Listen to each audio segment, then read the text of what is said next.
Hello internet and welcome back to the most inquisitive channel on YouTube, Life's Biggest Questions, the place where we conjure up a bizarre world of demonic hellfire and simulate an end of the world scenario, so you don't have to.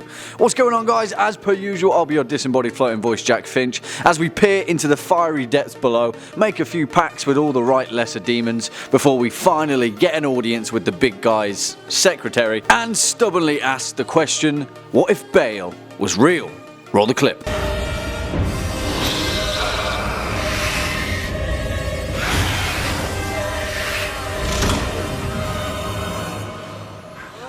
The greatest trick the devil ever pulled was convincing the world that he didn't exist. Or, well, Baal in this case. In the Semitic languages of the Levant, Phoenician, Hebrew, Aramaic and many others, the word Baal was a title, an honorific nominor meaning owner or lord, and by extension, master or husband. Baal as a figure has seen numerous interpretations throughout the ancient world, often being misconstrued and borrowed in parts through varying cultures and ancient religions. But the version that we're concerned about is the name uttered throughout the Ars Goetia, the lesser key of Solomon, and many grimoires throughout the ancient and the occult. Baal, the king of hell. Well, let's see what he's up to, shall we? Before we do that though, folks, you know the drill by now. If you're a fan of demonic hordes, lords of hell, or just life's biggest questions in general, then please be a dear and hit that thumbs up button, as well as that subscribe bell so you can stay up to date with our latest and greatest uploads. If you've got a burning idea for an LBQ based question that you just can't keep to yourself, let us know in the comment section down below.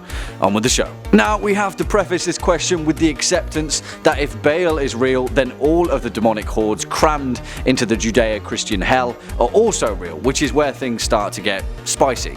So that's that then, I guess. On my signal, unleash hell. Alright, done. Now, as I said previously, Baal has seen many iterations throughout the ancient world, though his first distinguished guise was as the Akkadian and Sumerian storm and fertility god Hadad, which also appears in scripture as Baal Hadu. Through hundreds of years of proto-religious beliefs and various interpretations, Baal's figure was morphed, cascading him from a revered harvest and fertility god that brought rain, wind and life, to a being that eventually resided over Lucifer's kingdom of hell. That's quite the fall from grace, right?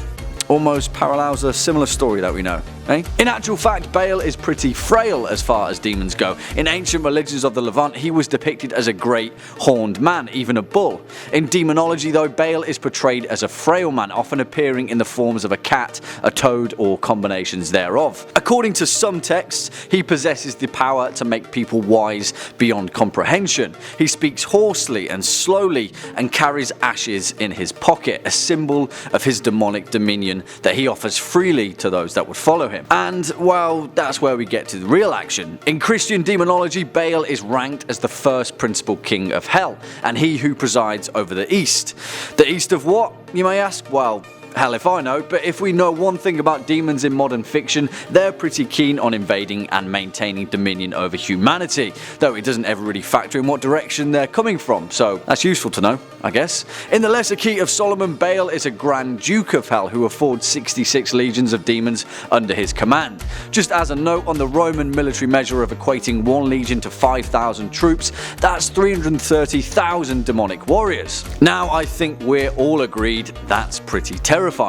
If Baal is real, then he's already got the firing power to back him up. Compared to the world's largest military, which currently is China with nearly 2.2 million active troops, now 330,000 might seem like pretty small fry compared to the pure manpower of China, but let's compare what one demonic warrior would be worth compared to that of one human soldier. Without getting bogged down in religious texts, scriptures and pieces of fiction, demons are actually pretty well covered when it comes to their relative power level. For the sake of argument, let's agree that the average demon in Baal's army has enhanced speed and strength, telekinesis, night immortality, and of course, because we can't forget this one, the power to possess a human soul. It kind of goes without saying, but the power of taking over your enemy's entire body is pretty overpowered on the battlefield. I wonder what the Geneva Convention would have to say about that. Ballpark figure, I'd say one demonic warrior would be worth 10 human soldiers on average. That's an army with the effective power of 6.6 million human troops. Now things are starting to look pretty level pegging when we factor in the state of Baal's demonic legion, because as we're told time and time again, quality over quantity, right? but I'm not entirely sure whether it's entirely as straightforward as we're led to believe. You see, if Baal was real, his modus operandi wouldn't be to wage an all-out war against humanity just for the sake of it. No, you see, because he's smarter than that. Because if we accept the fact that Baal and the demonic legions of hell are real, then we also have to accept the fact that the Judeo-Christian kingdom of heaven is also real, and all the choirs of angels that come with it. And that's where things really get interesting, because in all likelihood, Baal wouldn't be concerned with waging a demonic war against our planet. Instead, he'd be looking to rear his head skyward. And if that's the case, then we've got nothing to worry about, really. Let them scrap it out for as long as it takes, even if it's countless eons. You see, Baal has been around for quite some time. Baal Hadu, Baal Zebub, Baal Hamon, Belus, Belanus. He's had many names and he's seen many things. And if he's got a few scores to settle, then I say it's none of our business. Well, was that neutral enough?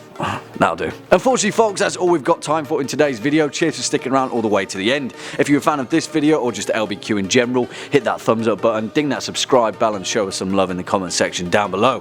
Make sure to tune in tomorrow for your latest questioning spree. As always, I've been your host, Jack Finch. You've been watching Life's Biggest Questions, and until next time, you take it easy.